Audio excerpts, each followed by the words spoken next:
నమస్కారం సార్. నమస్తే అండి.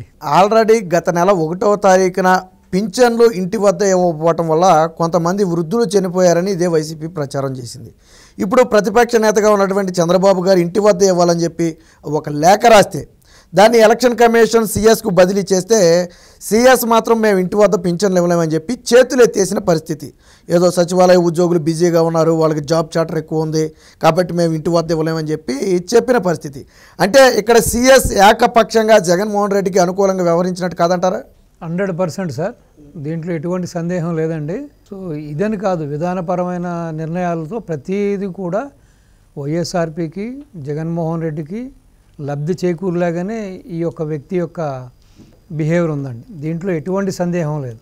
కానీ ఈ వ్యక్తి బాబు గారి హయాంలో కూడా, టీడీపీ గవర్నమెంట్ టైంలో కూడా చాలా కీలక పదవుల్లో హెల్త్ సెక్రటరీగాను ఇలా మిగతా సెక్రటరీ కూడా ఇటు చాలా పదవులను అలంకరించాడు. ప్లస్ ఎఫిషియెంట్ ఆఫీసర్గా కూడా పేరు తెచ్చుకున్నారు. మరి ఈ రోజున ఈ విధంగా వ్యవహరించడంలో మరి ఈడెన్ అజెండా ఏంటన్నది అసలు అర్థం కావట్లేదు.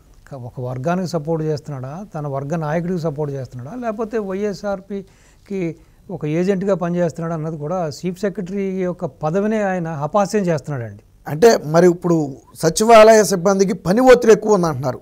ఎలక్షన్ సమయంలో పని ఒత్తిడి ఏముందంటారు? ఇటు సచివాలయ సిబ్బందికి కానీ అంగన్వాడీస్కి కానీ ఇప్పుడు ఎలక్షన్ టైంలో వాళ్ళకి అసలు పనే ఉంటుందండి, పెద్దగా పనే ఉండదు కదా.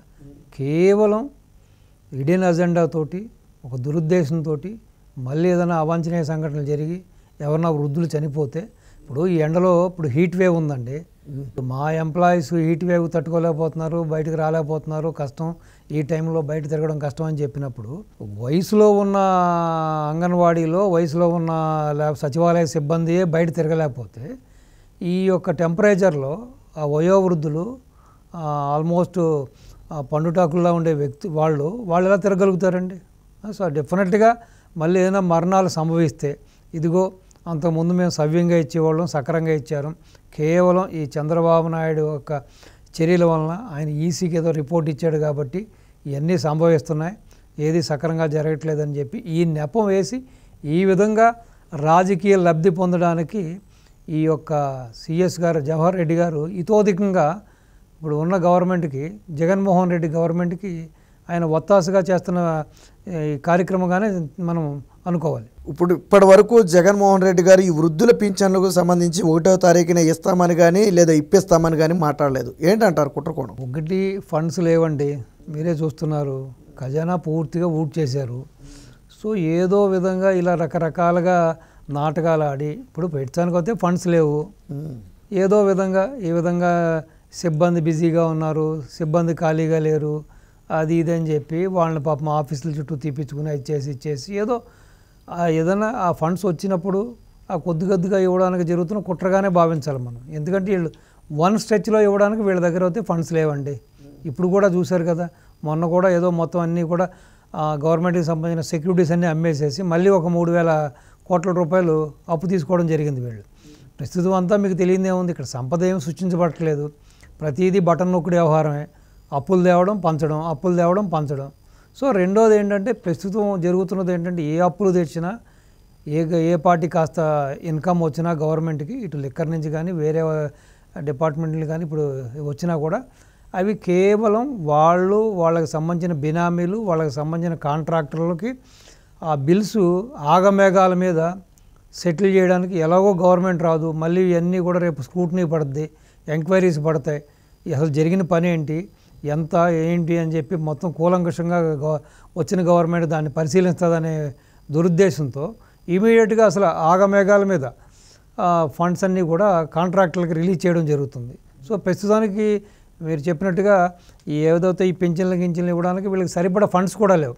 సో కాబట్టి ప్రతిదాన్ని రాజకీయ లబ్ధి కోసం వాడుకోవడం కోసం, బాబు గారి మీద నెపం వేయడం కోసం, టీడీపీని బదనాం చేయడం కోసం జరుగుతున్న కుట్రే తప్పించి దీంట్లో ఎటువంటిది లేదు. మరి ఇప్పుడు ఎలక్షన్ కమిషన్ ఈ వ్యవహారంలో జోక్యం చేసుకోవాల్సిన అవసరం ఉందంటారా లేదంటారా? ఎందుకంటే ఇదేదో కుట్రకోణంలా కనపడుతుంది. ఇప్పుడు 100% తీసుకోవాలండి. ఇప్పుడు యాక్చువల్గా ఏదైనా ఎన్నికలు సజావుగా జరగకపోతున్నా, లేకపోతే ఎన్నికల సిబ్బంది ఏదైనా సరిగ్గా వాళ్ళ విధులు నిర్వర్తించలేకపోతే ఎలక్షన్ కమిషన్ చూసుకుంటుంది.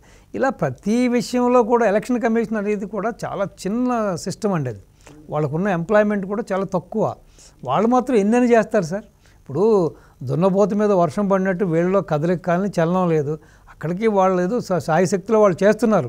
ఇప్పుడు ఒకసారి చెప్తే దాన్ని చెయ్యాలి, ప్రతిసారి ప్రతి విషయాన్ని మానిటర్ చేయాలంటే ఇప్పుడు వాళ్ళకున్న లిమిటెడ్ సోర్స్ కదండి. వాళ్ళకున్న ఏదైతే ఎలక్షన్ కమిషన్కు ఉన్న ఎంప్లాయీస్ కానీ లేకపోతే వాళ్ళకున్న అఫీషియల్స్ కానీ చాలా లిమిటెడ్. సో ప్లస్ మ్యాక్సిమం వాళ్ళు వాడుకునేది కూడా ఏంటంటే గవర్నమెంట్ అఫీషియల్స్నే వాళ్ళు వాడుకుంటారు కాబట్టి. సో ఇక్కడ సిఎస్ఏ ఈ విధంగా ఒంటెత్తు పోకడతో పోతున్నప్పుడు సో ఎంప్లాయీస్ కూడా ఏం న్యాయం చేయగలుగుతారు?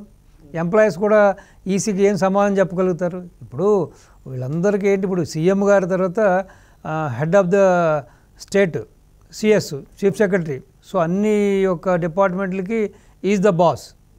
సో అతనే ఒక తన విధిని సక్రమంగా నిర్వర్తించినప్పుడు ఇలా ఒంటెద్దు పోకడతో సో వన్ సైడ్ వ్యవహారం నడుపుతున్నప్పుడు ఇంకా ఈసీ ఎన్నిసార్లు మొట్టికాయలు వేసినా, ఈసీ ఎన్నిసార్లు వార్నింగ్ ఇచ్చినా, ఈసీ ఎన్నిసార్లు వీళ్ళకి లెటర్స్ పంపించినా కూడా వీళ్ళు దానికి సరైన స్పందన లేదు. ఇక్కడ కేవలం వాళ్ళ మోటివ్, వాళ్ళ ఎజెండా ఏ విధంగానైనా సరే ఇటు అపోజిషన్ గవర్నమెంట్ టీడీపీ కూటమిని అస్థిరపరిచి టీడీపీ కూటమికి అపఖ్యాతి తెచ్చి సో ఏదో విధంగా జగన్మోహన్ రెడ్డి గవర్నమెంట్ని గట్టెక్కించాలని ఒకే ఒక దృఢ సంకల్పంతో ఈ సిఎస్ చర్యలు ప్రస్ఫుటంగా మనకు తెలుస్తున్నాయి. మరి ఇప్పుడు ప్రజలు నమ్మే పరిస్థితి ఉంటుందంటారు. ఎందుకంటే గత నెల ఏమో చంద్రబాబు మీద నెట్టారు, ఈ సంవత్సరం అదే చంద్రబాబు గారు ఇవ్వాలి అని లేఖ రాసినా మేము ఇవ్వలేమని చేతులు ఎత్తేశారు. సో మరి ఇప్పుడు ప్రజలు అర్థం చేసుకునే పరిస్థితి ఉందంటారా? దీంట్లో చంద్రబాబు పాత్ర లేదు, జగన్మోహన్ రెడ్డి కుట్రకోణమని అసలు ప్రజలు అర్థం చేసుకునే పరిస్థితి ఉంటే అసలు వైఎస్ఆర్పీ గవర్నమెంట్ ఎందుకు వస్తుంది చెప్పండి పవర్లోకి? సో వీళ్ళు మసిపూసి మారేడుకాయ చేసి ప్రతిసారి ఏదో విధంగా మభ్యపెట్టి అధికారంలోకి రావడం కోసం ట్రై చేస్తున్నారు. సో ప్రజలకి మీరు చెప్పిన ఒక కొంత పర్సంటేజ్ వరకు అర్థం చేసుకునే శక్తి ఉంది. మరీ చదువు లేని వాళ్ళు పాపం నిరక్షరాస్యులకి వాళ్ళకి తెలియదు కదండి. కాబట్టి ఇప్పుడు టీడీపీ క్యాడర్ కూడా, టీడీపీ నాయకులు కూడా చాలా అప్రమత్తంగా ఉండి అనుక్షణం ప్రతిసారి కూడా జరుగుతున్న అన్యాయాల్ని, జరుగుతున్న ఈ యొక్క వన్ సైడ్ ఈ వ్యవహారాలన్నింటినీ కూడా ప్రజల దృష్టికి తీసుకెళ్ళి వాళ్ళకి చైతన్యం చేయాలని, వాళ్ళకి ఎప్పటికప్పుడు ఇది బాబు గారు తప్పులేదు, టీడీపీ తప్పులేదు, ఇది కేవలం వీళ్ళ దగ్గర ఆ యొక్క ఫండ్స్ లేకనే ఈ నాటకం, సో ఏదో విధంగా ఈ నెపం టీడీపీ మీద వేసి రాజకీయ లబ్ధి పొందాలని చెప్పి అనుక్షణం నిమిషం ప్రతి క్షణం కూడా ప్రజల్ని జాగృతపరచవలసిన పరిస్థితి టీడీపీ క్యాడరు, నాయకులు, సో మీడియా మీద కూడా ఉందండి.